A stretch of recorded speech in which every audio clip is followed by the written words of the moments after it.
जय जिनेन्द्र। आज हम आपको इलायची कुमार की कहानी सुनाएंगे। बहुत समय पहले की बात है। इलावर्धन नगर में प्रतिष्ठित धनदत्त और धारिणी देवी का परिवार रहता था। बहुत ही परमात्मा भक्ति से उनके घर पर एक बालक का जन्म होता है। बहुत ही लाड़ प्यार से वह बालक का लालन पालन करते हैं। परिवार का इकलौता लड़के का नाम वे इलायची कुमार रखते हैं। समय के साथ सभी प्रकार की विद्याओं को सीखते हुए युवान वय को प्राप्त करता है, अर्थात युवा हो जाता है। माता पिता पुत्र के लिए योग्य कन्या की खोज में लग जाते हैं, जिससे समय पर विवाह हो सके। बहुत ही खानदानी व संस्कारी परिवारों की बेटियों के रिश्ते आने शुरू हो जाते हैं। इलायची कुमार को अभी तक कोई भी कन्या जीवन संगिनी के रूप में पसंद नहीं आ रही थी। उसी समय के दरमियान नगर में नट्टों के कबीले का आगमन हुआ। वे सब इलावर्धन नगर में आए। कबीले के कलाकार ऊंचे ऊंचे रस्सियों पर चढ़कर विभिन्न प्रकार के करतबों से नगरजनों को आकर्षित कर रहे थे। एक बार इलायची कुमार भी करतब देखने जाता है और कलाकारों के करतब से आकर्षित हो जाता है कि इतने ऊंचे करतब भी कोई कर सकता है।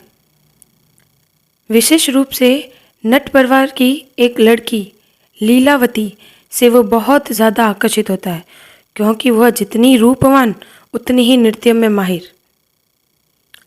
इलायची कुमार मन ही मन में उसे अपनी धर्म पत्नी बनाने की सोच लेता है।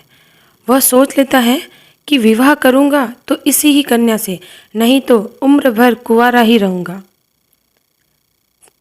फिर वह अपनी बात अपने पिता से कहता है। पिता ने पुत्र को बहुत समझाया, लेकिन पुत्र टस से मस नहीं हुआ। वह अपनी बात से इतना भी नहीं हिला।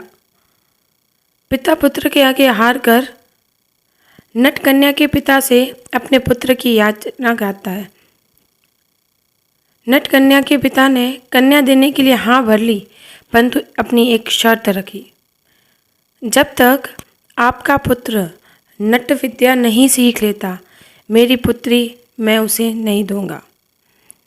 इलायची कुमार को फिर से समझाया कि बेटा वह नहीं मान रहे, तुम नट विद्या नहीं सीख पाओगे। फिर भी इलायची कुमार नहीं मानता है। इलायची कुमार नट परिवार में शामिल हो जाता है और नगर नगर भ्रमण करता है और नट विद्या सीखते सीखते कुछ वर्ष बीत जाते हैं। अब इलायची कुमार इतने वर्ष सीखकर नट विद्या में बिल्कुल पारंगत हो चुके थे। कुछ दिनों पश्चात वे वैनातट नगरी में जाते हैं। इलायची कुमार बोलता है अब वह लीलावती के पिता से बोलता है कि अब आप हमारी शादी करवा दीजिए। नट कन्या का पिता बोलता है आज तुम्हारी एक अंतिम परीक्षा है। यहाँ के राजा को नट विद्या से प्रभावित करो और राजा तुम्हें पुरस्कार दे देगा तो मैं उसी क्षण तुम्हारी शादी लीलावती से करवा दूंगा। तो इलायची कुमार नगर के मध्य चौक में नट विद्या के करतब दिखा रहे थे।